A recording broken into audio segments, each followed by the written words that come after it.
Tienes. El que habla se quita la mascarilla, el otro no. De acuerdo. Estamos conectadas y conectados.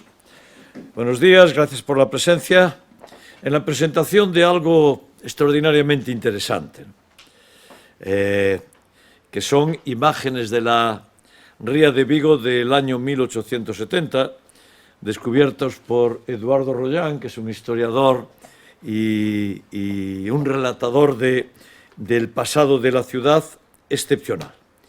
Y la verdad es que resulta significativo que esta foto sea de 1870. 150 años. 151, correcto. Siglo y medio. Por tanto, yo quiero felicitar a Eduardo.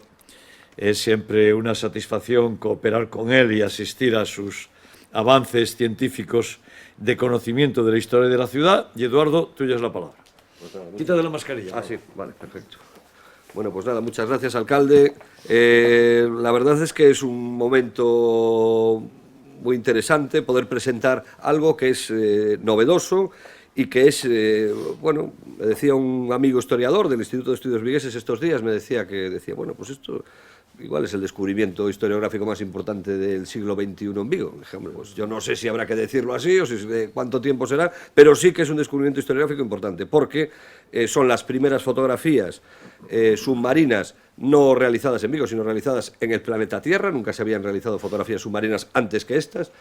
Es la primera vez que se hace arqueología submarina en el mundo, en el planeta Tierra se hace en la Ría de Vigo y se retratan estas fotos.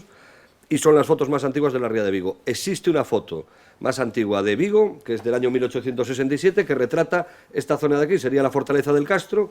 Fue encontrada por Fernández de la Cigoña, un investigador vigués, pero solo retrata la parte, digamos, del interior, ¿no? de lo que era la ciudad entonces. Es de 3 años anterior. Esta es de 1870, es lo más antiguo, y además retrata un momento histórico espectacular, que es el momento en el que se produce la expedición de Hipólito Magen para rescatar los tesoros, los supuestos tesoros, de los galeones de Rande.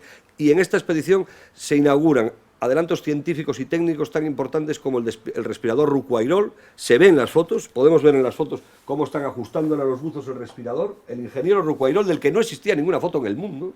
Este señor en la Exposición Mundial de París de 2 años antes había presentado este aparato, solo había dibujos. Es la primera vez en la historia que aparece una fotografía de este invento, no se conocía. Aparecen personajes como el ingeniero Bacinga, aquí lo vemos, del que solo se tenía noticia en retratos y en grabados, no había una imagen fotográfica. Bueno, por muchas razones es realmente asombroso.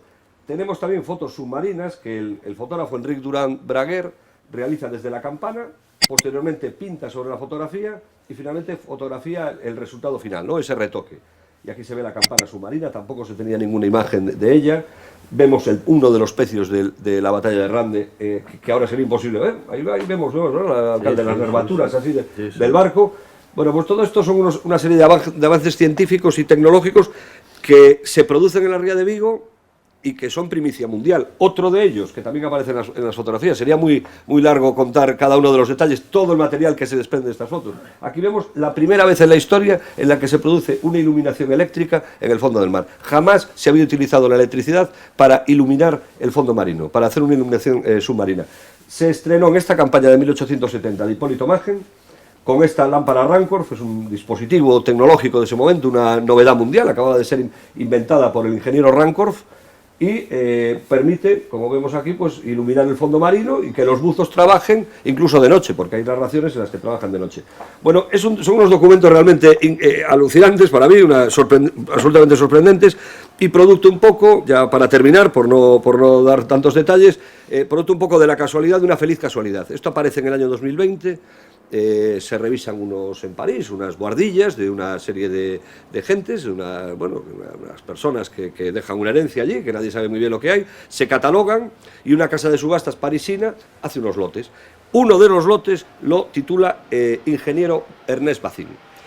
El ingeniero Ernest Bazin, que aquí vemos, es este señor, lo vemos también aquí con la campana submarina de su invención, otro hito del submarinismo. Es que esto estamos hablando de algo importantísimo. El ingeniero Bazin, aquí vemos con su campana submarina, había que tener mucho valor para meterse ahí también, ¿verdad? Que es una cosa en esa época. Bueno, pues lo titulan así, y la ciudad francesa de Angers, de donde había nacido Bazin, decide pujar por ese lote y compra estas fotografías, son 9, vienen en un álbum y con unas pequeñas anotaciones, ¿no? Es un regalo del ingeniero Bacín en 1873, 3 años después de hacer, las fotos. El Ayuntamiento de Angers lo destina a un pequeño museo que tienen, una biblioteca, pero en ningún momento el Ayuntamiento de Angers sabe darle el sentido de esto. Bueno, por casualidad me encuentro con esto un poco antes del verano y fue cuando, bueno, pues fui el primer sorprendido. Dije, esto es auténticamente oro. Estos son unas imágenes increíbles de nuestra ría y yo sé exactamente qué es lo que estamos viendo aquí, que a lo mejor el Ayuntamiento de Angers lo desconocía, ¿no? Digo, esto es Vigo, esto es la costa. Esto es la costa del Morrazo, estamos en el estrecho de Rande, exactamente, ¿no? Entonces, bueno, pues por esta feliz casualidad de que el Ayuntamiento de Angers pues apostase por comprar este álbum, pues hemos rescatado estas fotografías que me gustaría que supongo que en algún momento pues quizás se puedan exponer porque se pueden reproducir en gran formato y son, ya digo, historia de Vigo, pero es que además son historia de la arqueología mundial, historia de la fotografía mundial, estas 9 fotos. Magnífico. ¿Alguna pregunta sobre esto? No el autor de las fotos, porque no, claro, esto no. 150 años no tiene. No, todavía no. Pero es excepcional. Hoy cumplo 52, o sea que no, tampoco... Fíjate, te quedaron 100 antes. 100 antes de hacerlo. Bueno, enhorabuena. Pues nada, muchas gracias. Enhorabuena. Muy bien. Muy bien, pues nada, gracias. ¿Algo? ¿Alguien? Nada. Vale.